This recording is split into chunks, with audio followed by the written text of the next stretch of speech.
हे बघा, ह्या सगळ्या न्यायालयीन प्रक्रियेचा विषय आणि न्यायालयीन प्रक्रियेमध्ये दोघंही म्हणजे सरकारी पक्ष आणि आमच्या पक्षाची जी बाजू आहे ती त्यांनी मांडण्याचा प्रयत्न केलेला आहे.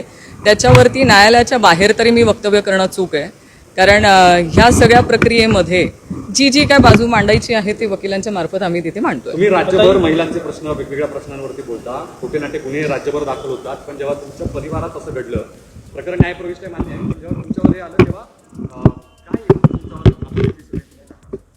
मी तुम्हाला सगळं सांगितलंय की आत्ता हा विषय न्यायप्रविष्ट आहे. ह्या संदर्भामध्ये जे काय मला माझी बाजू मांडायची असेल ती मी योग्य वेळी योग्य ठिकाणी प्रेस घेऊन मांडे. तुम्ही केव्हा बोलणार आहात गृहमंत्र्यांसोबत? नाही, मी अजून कोणासोबतही या बाबतीमध्ये बोललेले नाहीये. सरकारच्या विरोधात प्रत्येक वेळेस काही ना काही कारवाई करत राहतात, तशीच ही कारवाई झाली असं तुम्हाला वाटतंय? असं संपूर्ण महाराष्ट्रात वाटतंय. काही पोलिसांकडून दावा केला गेलाय कोर्टात की आक्षेपार्ह व्हिडिओ आणि चॅट केवलकरांच्या मोबाईलमध्ये सापडलेला आहे. बघा, जी केस दाखल झालेली आहे ती NDPS ॲक्टच्या अंतर्गत आहे.